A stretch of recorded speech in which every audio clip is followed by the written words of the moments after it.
Hello everyone, hope you're doing alright, hope you're keeping safe, hope you're keeping sane. My apologies of course that it's been again quite a long time since I posted a video. In this current climate it's a little bit tricky to find the time and more importantly to find the space really where I can sort of sit down and make a video away from homeschooling and away from basically the house being an office and school all rolled into one. So hope you're all keeping alright, hope you're keeping gamble free if that is indeed your plan. What I want to talk about today is money and the problem with gamblers and money and my experience as being a gambler and an addict and having money and not having money and all the rest of it, and why money can be both a gambler's best friend but also certainly its worst enemy. Now, the first thing I'll talk about is money as an enabling factor. I've spoken before about the triangle of addiction, money, time and opportunity, and how if you remove one of these elements, so if you remove your access to money, if you don't have any spare time, and if there's no avenues available for gambling, certainly a factor at the moment, then you're not able to gamble and you're not able to perpetuate your addiction. So of course in this instance money is a negative for gamblers. It is an enabling factor. If we don't have money, and this is why we talk about handing over control of your finances to a loved one or someone close to you, because if we don't have money, then we simply can't gamble. Now, that in itself is a great way of stopping you gambling for that day, for that week, for that month, or for however long you hand over your money to. Because ultimately, whilst for some people it's practical to do that for the rest of your life, and if that works for you, great. At some point, a lot of us will want to sort of regain control. So it's a temporary block in that respect, because as soon as you lift it, you have access to gambling again. However, what it does do is buy you time to put in other blocks and also to mentally recover and mentally get into your recovery and break that cycle of addiction. The other reason that money is the biggest problem for gamblers and the biggest evil to a gambling addict, in my experience, is because it kind of gives you a false target. And what do I mean by this?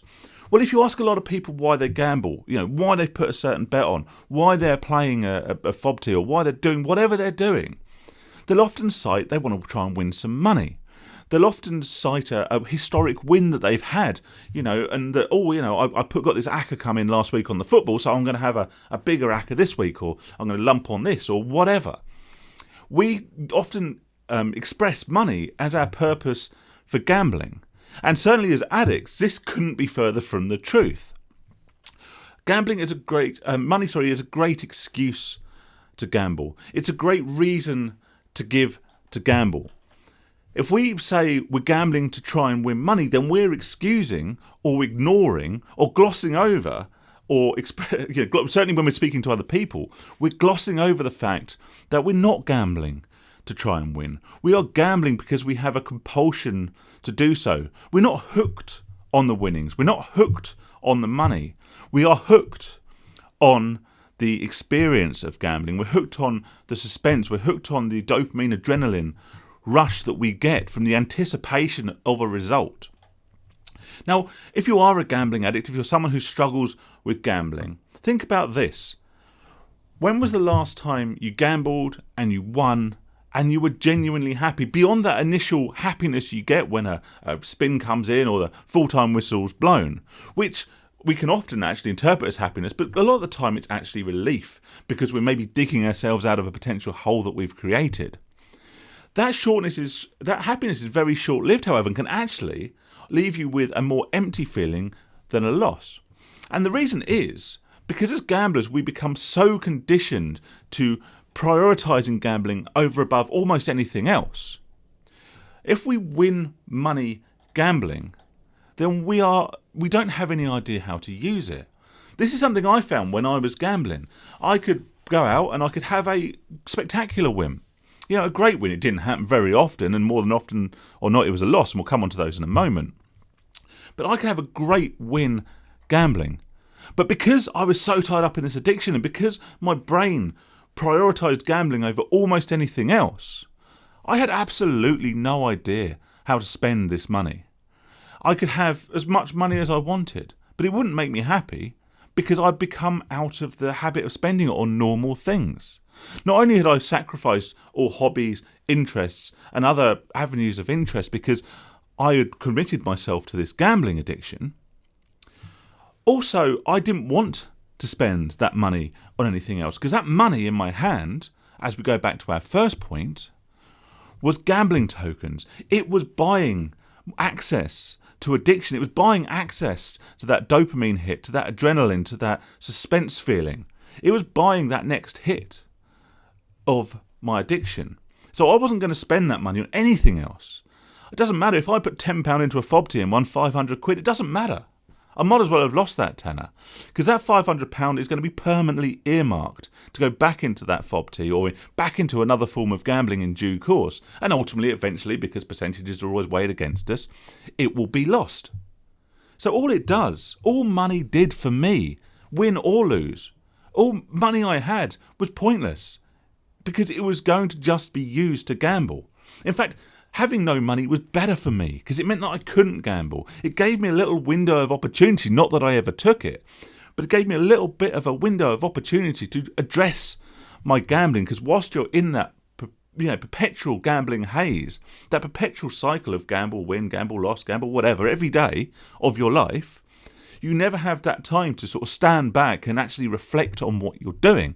Whereas in those times where I had no money and I couldn't gamble, don't get me wrong, I was trying to get my hand on some money so I could, but often, I'd burnt those bridges. I didn't have those avenues of credit or borrowing or whatever. So I couldn't gamble. And in those times, I often had little moments of clarity where I saw myself as the addict and I saw what it was doing to my life. And I actually made plans and made thoughts about recovery and about giving this up. Now, of course, 99% of the time that didn't happen. The second I got money, I thought, well, I'll just have a little go, won't I? Just have a quick go, just a quick 20 quid in the fob tee, quick 50 quid online, quick bet on the football, quick go on the fruit machine in the pub. Pubs, remember them? Great times. And we started the cycle again. So money is our worst enemy. It gives us an excuse to gamble. It gives us a false reason to gamble, when the reason I say it's a false reason to gamble, because we're not chasing a win. We're chasing the rush of gambling. This is why if you ever gamble on something like an online casino, a fob tee, a fruit machine, if you get yourself a quick win, if you put that £10 in and you get that £500 out of the fob tee, like I say, you will walk away feeling empty. You'll walk away feeling anticlimactic, and the reason is because the win is irrelevant. You haven't had your session of gambling. How many times have you actually had an opportunity to walk away after a relatively short period of time with a profit, but you've not done so? And the reason you've not done so is because you weren't gambling for the money. If you were gambling for the money, you'd cut and run and you'd go, well, that's brilliant. And you'd go away and you'd use that money for something normal, but you don't. And the reason you don't is because we're not addicted to the money. We're not addicted to the wins. We're addicted to the process. And that is why a loss to a gambler and to a gambling addict can often feel just as satisfying and release just the same endorphins as a win. And in many ways, from my experience, a loss was almost preferable, because you have that loss and it's over. It's done. Particularly if you've left yourself skint, if you've left yourself without the ability to gamble, you get that moment of clarity and you've satisfied that gambling urge and you've reached a conclusion. A win is not a conclusion. A win just extends your gambling out beyond, further and further and further. If you lose, you draw a line under it, you move on, you've scratched the itch, you've placated the addiction, and you do have an end result. Which is why, like I say, sometimes walking away with a win can feel so anticlimactic, and walking away with a loss can somehow, you get a moment of serenity, you get a moment of clarity, you get a moment of calm. Because although you know that you've got to pick up the pieces, you've now got to find a way to get to the next payday, you have put yourself in a position that you're familiar with. And as gamblers, sometimes we almost get addicted to the drama, to the fallout of a loss, to the cycle, rather than to any point of winning. So money is our worst enemy. The pursuit of money, the assumed and illusion of the pursuit of money is our worst enemy. And in the long term, it just takes away that value of money. We lose our focus on what money's for, how we spend it normally. That's the biggest thing I found.